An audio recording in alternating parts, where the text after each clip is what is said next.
오늘 말씀의 제목은 소동의 이유입니다. 그래서 소동으로 번역된 헬라어가 두 가지 단어로 이렇게 되어 있는데 다 이제 혼란하다, 소동하다 같은 이야기겠죠. 왜 소동했느냐, 왜 혼란스러웠느냐?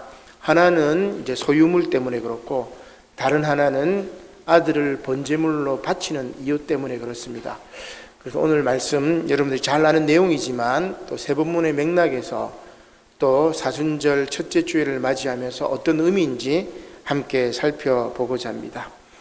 오늘 복음서 말씀을 보면 예수님께서 갈릴리 나자렛에서 출발하여 예루살렘 성에 들어가셨을 때 온 성이 소동하였다고 말하고 있습니다. 마태복음 21장 10절 말씀을 바로 보겠습니다.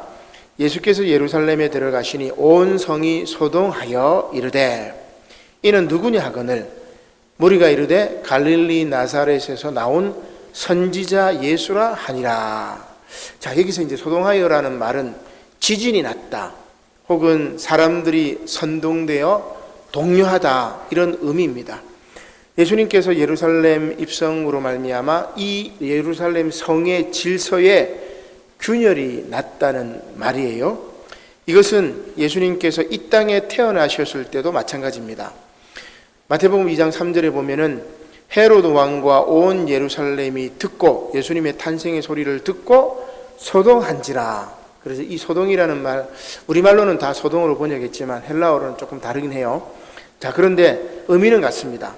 여기서 소동한지라는 말도 혼란하게 되다, 어지럽혀지다, 선동되다, 동요하다, 이런 뜻이 있습니다. 예수님의 탄생과 공생의 사역 이후 예루살렘 예루살렘 성 입성으로 헤로드 왕과 온 예루살렘이 소동스러워서 막 동요했다는 겁니다. 옛 질서가 막 붕괴되고 새로운 질서가 나오니까 막 사람들이 막 이렇게 혼란스러워하는 이제 그런 거죠. 어떻게 보면 선거전이 그런 것 같아요. 선거 끝나고 나면은 막 이제 혼란스러우고 소동스럽죠. 바로 그런 겁니다. 이렇게 예수님이 오시면 옛 질서는 동요합니다. 새로운 세상이 오기 때문입니다. 그러나 이러한 새로운 세상에 걸림돌이 있습니다. 오늘 세번문 말씀은 바로 이러한 걸림돌과 그 걸림돌을 어떻게 제거해야 하며 또 제거하는 방법은 무엇인가, 이제 그 말씀이죠. 따라서 사도행전 말씀은 걸림돌에 관한 말씀이고, 창세기 말씀은 그 걸림돌을 제거한 말씀, 마지막으로 복음서 말씀은 걸림돌을 제거하는 방법은 무엇인가 하는 그 말씀입니다. 먼저 사도행전 말씀은 예루살렘 초대교회 성도들 가운데 시험에 빠져 성령을 속이고 자신의 소유물을 감춘 아나니아와 삽비라가 걸림돌에 걸려 넘어진 것에 관한 말씀입니다. 그러나 구약에 나오는 믿음의 아버지 아브라함은 비록 시험을 받지만 그것을 잘 극복합니다. 사랑하는 아들 이삭을 제물로 바치라는 시험을 믿음으로 잘 극복한 것입니다. 이렇게 시험을 극복하고 걸림돌에 걸려 넘어지지 않기 위해서는 어떻게 해야 할까? 오늘 복음서 말씀이 그 답을 가르쳐 주죠. 바로 예수님의 겸손을 배워야 합니다. 따라서 복음서 내용으로 다시 돌아가 우리는 예루살렘 입성 당시에 본디오 빌라도는 군마를 타고 로마 병정들을 데리고 예루살렘 성에 입성합니다. 그 당시 로마 군인들은 다 그렇게 입성했단 말이에요. 그러나 예수님은 저 군마와 병사들이 아니라 저 나귀를 타고 들어오신 거예요. 그죠?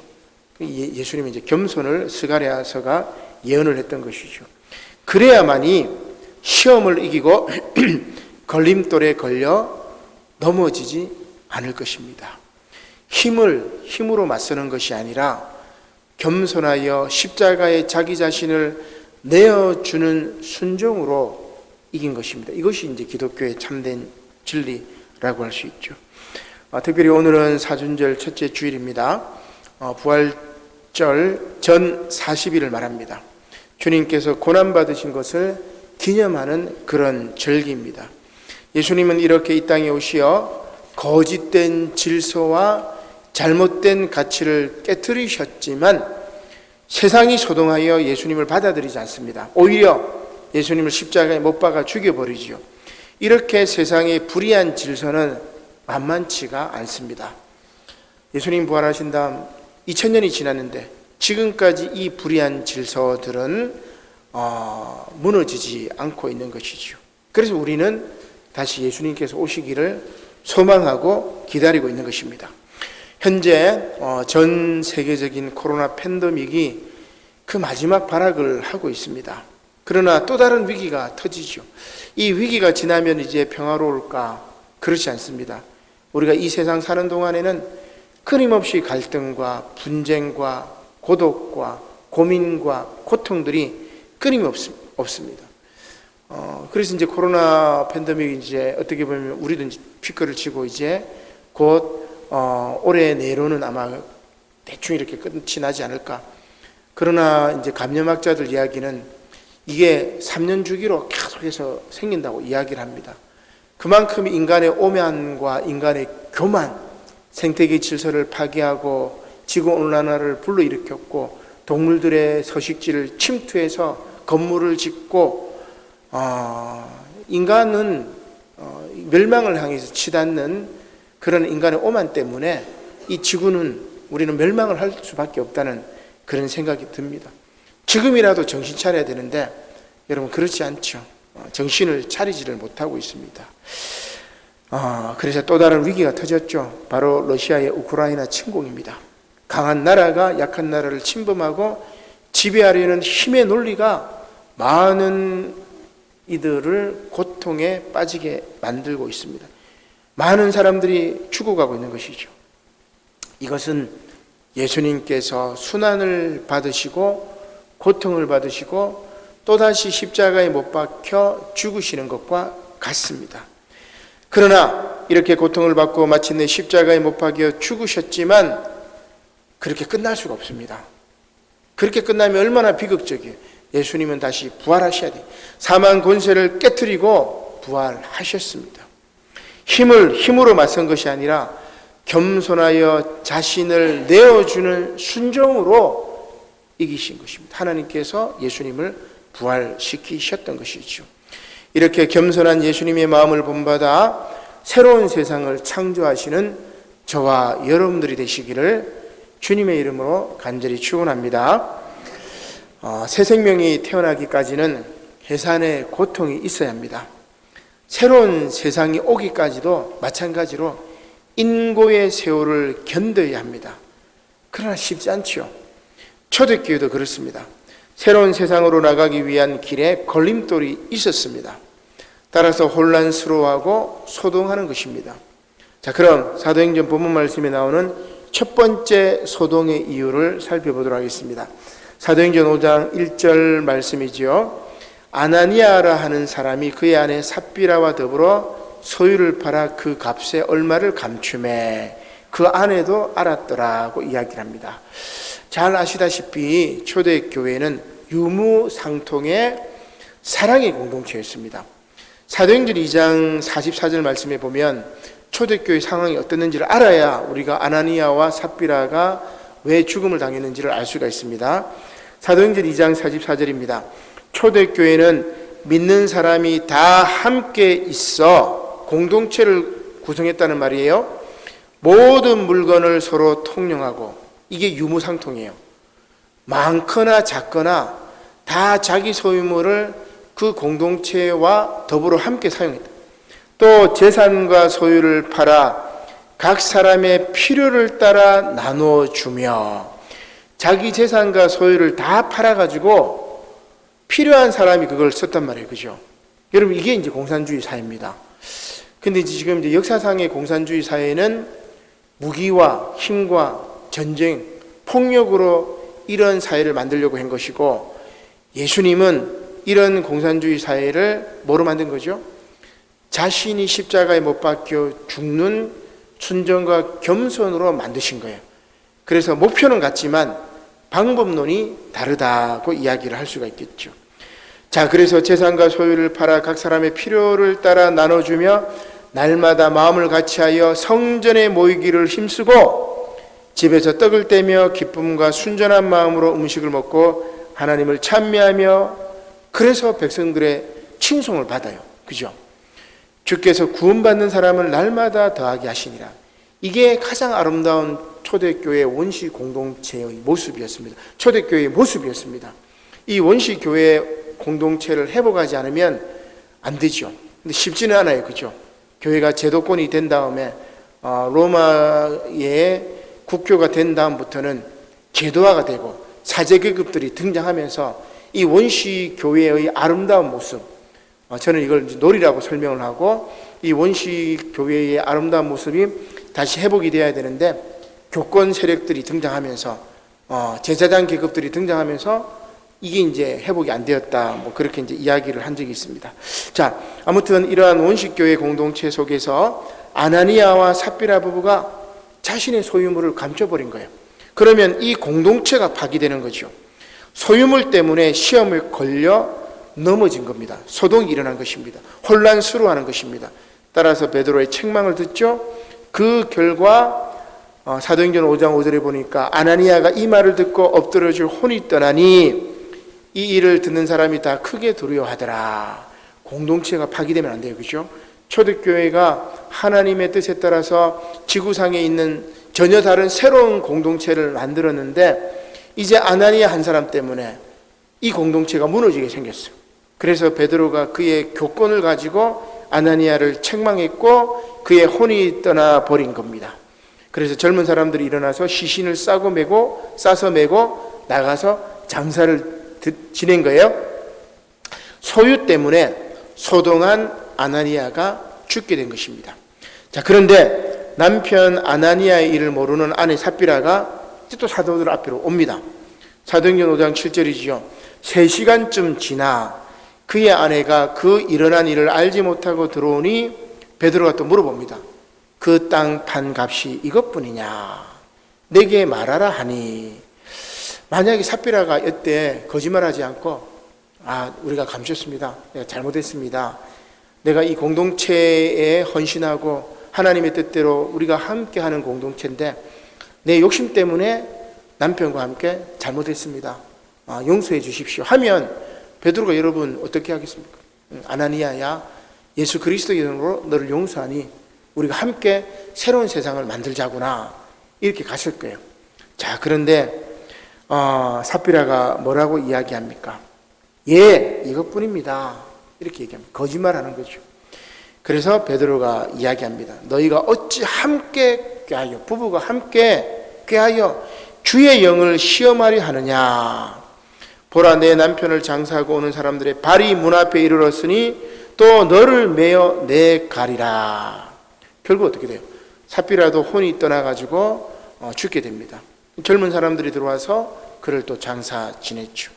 이 일을 들은 온 교회와 이 일을 듣는 사람들이 다 크게 두려워했다고 이야기를 할 수 있습니다. 자, 상식적으로 한번 생각해 봅시다. 사람을 살리는 부활을 믿는 교회 공동체가 사람을 죽이다니, 우리 초신자들이나 잘 모르는 사람들은 야, 이거 신기하다, 이거 뭐 이런 교회가 있어, 이거 잘못된 거 아니냐, 이렇게 생각할 수 있습니다. 그죠? 당연합니다. 부활을 믿는 교회 공동체가 사람을 죽이다니 이해가 잘 안 됩니다. 자, 그런데 이제 대부분 주석이나 이제 요 본문을 해석하는데 한 3가지가 있습니다.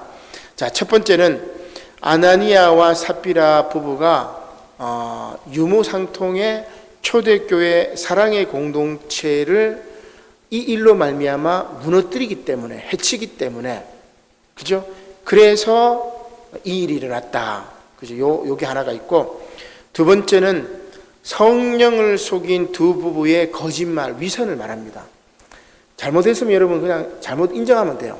끝까지 그 잘못을 인정하지 않으려고 계속해서 거짓말합니다. 그죠?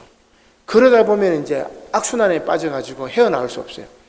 그래서 뭔가 이렇게 잘못했으면 바로 시인하고 털어버려야 나도 자유롭고 또 그 사람도 네가 잘못했는데 계속 이렇게 할 수는 없어요. 그죠?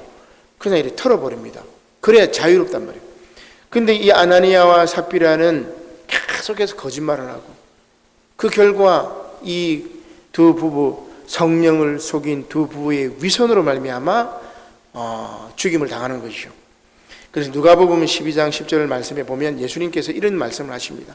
성령을 모독하는 자는 사심을 받지 못하리라. 자, 이게 두 번째고, 세 번째는 뭘까?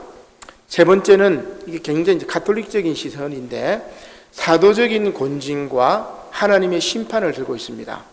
초대교회의 사도 베드로는 뭡니까? 예수님께서 베드로라는 반석 위에 내 교회를 세우고 천국의 열쇠를 주셨기 때문에 베드로의 권위가 사도적인 권위가 굉장했습니다. 그것을 세워주는 거죠. 이제 로마 가톨릭은 베드로를 초대 교황으로 여기고 지금까지 교황의 대가 이어졌다고 보는 거죠. 그래서 베드로의 사도적 권징에 대해서 굉장히 중요시 여깁니다. 그래서 베드로의 말 한마디로 아나니아와 삽비라 부부의 혼이 떠나는 것, 사도의 권위를 이제 이야기를 하는 거죠.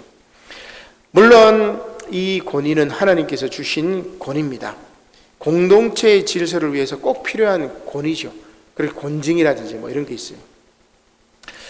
이번 이제 봄노회가 4월달에 열리게 되는데 우리 노회에 임의로 이제 교단을 탈퇴하고 그다음 교회 이름도 바꾸고 그리고 이제 계속해서 우리 교단을 탈퇴한 다음에 우리 교단에 대해서 막 욕을 하고 그런 목사님이 있어요.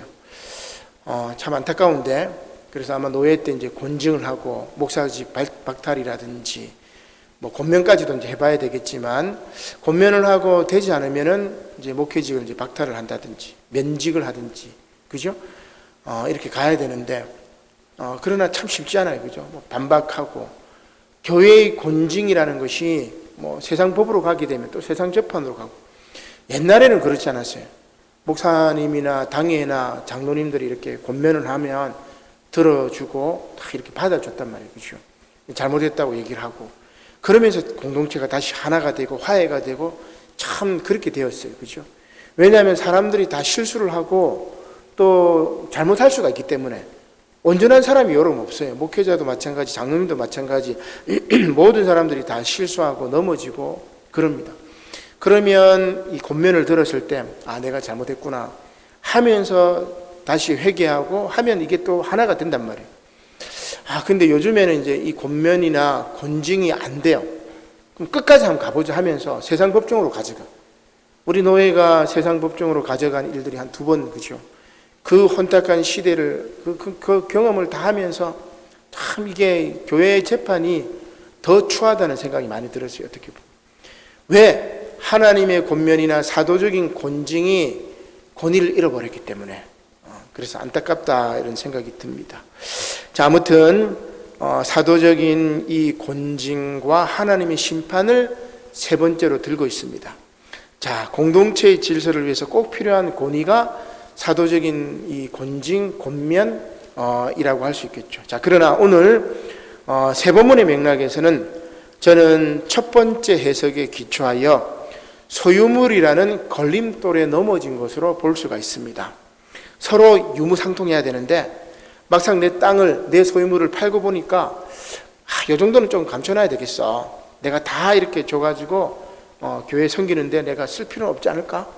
좀 이렇게 딱 빼는 거예요. 소유 때문에 걸려 넘어진 것입니다. 이것은 아담과 하와의 선악과 소유 사건이기도 하고 선악과는 금지한 거예요, 그죠? 공적인 것이기 때문에 내가 사적으로 소유할 수 없는 게 선악과의 의미입니다. 하나님에게 속한 것을 내가 나의 개인적인 것으로 보기 좋고 먹음직스럽고 지혜롭게 할 만큼 아주 탐나지만 그럼에도 불구하고 내가 탐해서는 안 되는 거예요. 사적으로 해서는 안 되는 겁니다. 아담과 하와의 선악과 소유 사건이기도 하고 여러분 잘 아시는 바와 같이 여호수아가 여리고성을 점령한 다음에 아이성은 여리고성보다 작은 성이었어요. 작은 규모의 이 병사로 무너뜨릴 수가 있었지만 아이성 전투에서 패배합니다. 뭐 때문에 그러지요? 당시 아간이 여호와 하나님께 온전히 바쳐야 할 그 물건을 개인적으로 소유했기 때문에 아이성 전투에서 패하게 되는 겁니다. 그래서 한 사람이 그 공동체에 그것을 자기 개인으로 소유하려고 했을 때 공동체 전체가 전쟁에서 지게 되는 이런 일들이 바로 아이성 전투에서 있었던 겁니다. 자, 이렇게 인간의 소유욕과 탐욕 때문에 새로운 세상은 쉽게 도래하지 않습니다. 나아가 새로운 공동체도 쉽지 않습니다. 하나가 되는 것은 참 어렵습니다. 그죠? 생각이 다르고 뜻이 다르고 살아온 배경이 다르고 환경이 다른데 어떻게 하나가 되겠어요? 하나가 되는 것은 단순한 일이 아닙니다. 특히 공동체의 지도자들이나 한 사회의 엘리트들이 이러한 소유욕으로 인해서 무너지기 쉽습니다. 우리 사회에도 보면은 지식인들, 지도층들, 이들이 이제 비리의 카르텔을 쭉 형성하고 있죠. 언론계, 정치계, 그 다음에 뭡니까? 법조계, 그 다음에 기업, 이렇게. 이 10%가 비리의 카르텔을 쫙 형성해가지고 우리 사회를 자기들 마음대로 이제 움직이려고 합니다. 또한 지난주 말씀처럼 거짓된 제사장들, 종교계도 여러분 이 비리의 카르텔에 가담한 사람들이 있단 말이에요. 그래서 새로운 세상은 더디오는 것이고 이들이 바로 걸림돌이 된다고 이야기를 할 수 있습니다. 자, 두 번째 소동의 이유는 이제 재물이 아니에요. 소유물이 아닙니다. 내 자녀 때문에 다 시험이 옵니다. 오늘 구약 본문 말씀에는 이렇게 시험을 받았지만 걸림돌에 걸려 넘어지지 않고 잘 극복한 아브라함을 소개하고 있습니다. 이렇게 아브라함은 헛것이 아니라 진실을 본 믿음의 사람이었기 때문에 그는 넘어지지 않습니다. 자, 그런데 오늘 아브라함은 아나니아와 삽비라 부부처럼 소유물로 인해서 시험을 받은 것이 아니라 정말 사랑하는 아들, 노년에 낳았던 그 아들 이삭 때문에 시험을 받죠. 하나님께서 아들 이삭을 번제물로 불에 태워서 하나님께 제사로 바치라는 겁니다. 아브라함이 얼마나 소동하고 혼란스러웠을까. 창세기 22장 1절 말씀입니다. 그 일 후에 이제 이삭이 태어난 이유입니다. 하나님이 아브라함을 시험하려고 그를 부르시되 아브라함아 하시니 그가 이르되 내가 여기 있나이다. 하나님이 아브라함을 이야기합니다. 너의 아들, 내 사랑하는 독자 이삭을 데리고 모리아 땅으로 가서 내가 너에게 일러준 한 산, 거기서 이삭을 번제로 바쳐라. 그 이야기합니다. 아브라함이 그 얘기를 들었을 때 얼마나 혼란스럽겠습니까, 여러분? 땅이 흔들리고 온몸이 바들바들 떨렸을 거예요. 야, 내가 믿는 하나님 맞나 이거? 내가 평생을 내가 하나님 믿어왔는데 지금 하나님이 내 아들을 지금 번제물로 바치라고 하니, 야, 이거 지금 하나님 맞나? 내가 믿어야 되나 말아야 되나? 온몸이 떨리고 막 천지가 요동하고 막 갈등으로 막 그 밤을 지새울 겁니다. 그러나 믿음의 아버지답게 이 시험을, 이 걸림돌을 아브라함은 믿음으로 잘 극복합니다. 다음 날 아침 일찍이 일어나 하나님 말씀대로 하죠. 아침 일찍 일어났다는 것이 중요합니다. 창세기 22장 3절이죠. 아브라함이 아침에 일찍 일어나 나귀의 안장을 지우고 두 종과 그의 아들 이삭을 데리고 번제 쓸 나무를 쪼개가지고 떠나 하나님이 자기에게 일러주신 곳으로 갔다고 이야기합니다.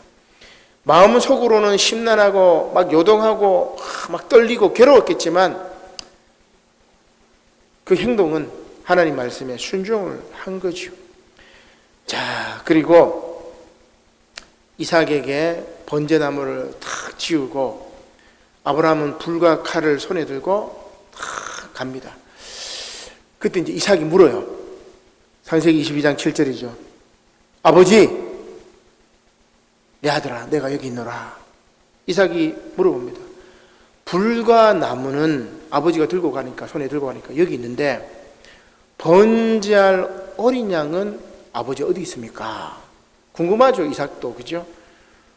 번제할 어린 양이 제물이 없이 제물을 죽일 칼과 제물을 태울 불만 가지고 가고 있으니까 이삭이 물어보는 겁니다. 아버지 어디 있습니까? 그러자 아브라함은 차마 이렇게 뭐라고 말하겠어요, 그죠? 참 고통스러웠을 겁니다. 그러나 아브라함은 어떻게 이야기합니까? 내 아들아, 번제할 어린 양은 하나님이 자기를 위하여 친히 준비하시리라. 다 하나님에게 맡긴 거죠. 하나님이 아마 준비하실 거야. 너야 너를 바칠 거야. 이렇게 얘기하지 않고 아브라함은 끝까지 포기하지 않습니다. 하나님 무슨 뜻이 있겠지. 그래서 하나님이 자기를 위하여 번제할 어린 양은 친히 준비하실 거야. 이렇게 이야기한 겁니다. 자, 얼마나 마음이 혼란스러웠을까요? 겉으로는 태어난 척하지만 속으로는 말이 아니었을 것입니다. 드디어 제단 쌓을 곳에 도착합니다. 자, 창세기 22장 9절 말씀이지요. 하나님이 그에게 일러주신 곳에 이릅니다. 이에 아브라함이 그곳에 제단을 쌓고 나무를 벌려놓고 그의 아들 이삭을 결박하여 제단 나무 위에 놓고 손을 내밀어 칼을 잡고 그 아들을 굉장히 이제 빠르게 읽어야 돼요. 그죠? 아주 막 그 빠른 장면이 돌아가는 것처럼 속전속결로 아브라함은 했을 거예요. 막 더디했으면 얼마나 괴로웠겠어요. 막 속전속결로 딱 하니까 여호와의 사자가 하늘에서부터 그를 불러 이르시되 아브라함아 아브라함아. 여러분 급하게 부를 때 이렇게 부릅니다. 그죠? 아브라함아 아브라함아. 아브라함이 막 속전속결로 막 아들 이삭을 죽이려고 하니까 하나님이 급해가지고 주의 천사가 급해가지고 아브라함아 아브라함아 막 불러버립니다. 아브라함이 내가 여기 있나이다. 그러자 주의 사자가 말합니다. 그 아이에게 손을 대지 말라. 그에게 아무 일도 하지 말라. 두 번이나 반복해요. 너가 아브라함 네가 내 아들 내 독자까지도 내게 아끼지 아니하였으니 내가 이제야 내가 하나님을 경외하는 줄 아노라. 그렇게 이야기합니다. 여호와 이래, 그죠? 준비하시는 하나님께서 비록 잠시 아브라함이 흔들렸지만 소동하였지만 믿음으로 잘 극복한 이 아브라함을 위해서 길을 예비해 놓은 것입니다. 이게 여호와 이래죠.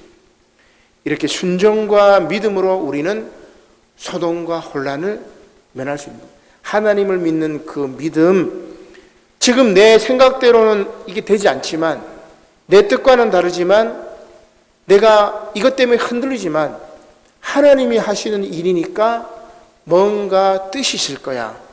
그러면서 아침 일찍 일어나서 하나님 말씀대로 순종하고 속전속결로 하나님이 말씀하셨던 그 명령을 준행할 때 하나님이 여호와 이레 하나님께서 놀라운 것을 준비해 놓으셨다. 그 말입니다. 아나니아와 삽비라는 그의 소유물 때문에 넘어졌지만 아브라함은 이 아들 이삭 때문에 넘어진 것이 아니라 그의 믿음을 칭찬받고 그리고 믿음의 아버지로서 영원히 그 이름이 하늘 생명책에 기록이 된 것입니다. 자, 중요한 것은 아브라함의 이 순종과 믿음은 바로 겸손에서 나온다는 사실입니다. 이것이 바로 오늘 복음서에 나오는 예수님의 모습입니다. 자, 소동하지 않으려면 겸손해야 되죠. 자, 그 이야기가 뭐냐면 바로 나귀와 나귀 새끼, 그죠? 예수님께서 제자들에게 그 나귀를 끌고 오라고 이야기합니다. 자, 이것은 선지자 스가랴의 말씀을 이루려고 하시는 것이지요. 마태복음 21장 4절에 보면 이는 선지자를 통하여 하신 말씀을 이루려 하심이라. 일러시되 시온 딸에게 이르기를 내 왕이 내게 임하나니. 왕이 임하는데 여러분 로마의 개선문이 있고 프랑스 파리에도 로마의 개선문을 본받아 개선문을 이렇게 만들어요. 그죠? 구 개선문이 있고 신도시에 가면 또 큰 막 개선문 현대식으로 만든 개선문이 있단 말이에요. 이 개선문은 뭐예요? 나폴레옹이 그 밑을 지나갑니다. 로마에는 전쟁에서 이겼던 로마의 장군들이 그 개선문을 지나가면 그 개선문 딱 지나갈 때 주변 길에서 사람들이 막 꽃을 날리고 동전을 던지고, 그죠? 그렇게 승전가를 불렀고 막 축복하고 우리가 전쟁에서 이겼다, 우리가 저 나라를 무너뜨렸다, 그게 개선문이에요. 그죠? 그런데 그때는 막 위험 있는 말을 타고 빌라도가 예루살렘 성 들어갈 때 그랬단 말이에요. 근데 예수님은 뭐 타고 들어왔어요? 나귀를 타고. 왕이 너희들이 생각하는 힘의 왕, 권능의 왕, 전능의 왕, 능력 있는 왕, 전쟁의 왕, 이런 게 아니고 겸손한 왕이다, 그 이야기입니다. 그렇죠? 아까 사도행전 말씀에 초대교회에, 여러분, 공산주의 사회를 우리는 어떻게 만들어야 돼요? 우리는 예수님의 겸손으로 만들어야 되지, 전쟁과 힘과 폭력으로 유혈혁명으로 만드는 게 아니에요. 겸손으로 초대교회의 그 아름다운 공동체를 만드는 것이 하나님의 놀라운 뜻이라고 이야기를 할 수가 있습니다. 이렇게 겸손하신 예수님을 사람들이 찬양을 합니다. 마태복음 21장 8절이죠. 무리의 대다수는 그들의 겉옷을 길게 펴고 막 꽃을 뿌리고 그 다음에 막 돈을 던지는 것이 아닙니다. 다른 이들은 나뭇가지를 베어, 그죠? 종려나무 가지지요? 이 손가락 모양처럼 이렇게 생긴 건데, 길에 펴고 앞에서 가고 뒤에서 따르는 무리가 소리 높여 이르되 호산나 다윗의 자손이여 찬송하리로다. 주의 이름으로 오시는 이여 가장 높은 곳에서 호산나. 자, 이랬던 이제 이 유대인들이 그 제사장들, 종교 지도자들의 게임에 빠져가지고 일주일 후에는 예수님을 십자가에 못 박아라, 막 그렇게, 그죠? 참 기가 막힌 현실이죠. 사랑하는 여러분, 새로운 세상은 본디오 빌라도나 로마의 장군이나 나폴레옹이 개선문을 통과하듯이, 그 빌라도가 예루살렘에 입성하듯이 왕이 군마를 타고 큰 권력과 영광으로 임하는 것이 아닙니다.